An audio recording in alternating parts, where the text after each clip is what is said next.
Departing from London Heathrow, we climb steadily into the sky, reaching a cruising altitude of 40,000 feet as the city falls away beneath us.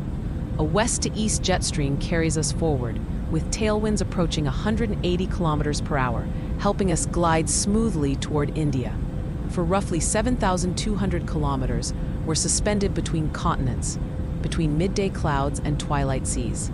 The world below appears quiet and small, a tapestry of light and land. Soon we descend toward Mumbai's glowing coast, completing a journey of air and silence.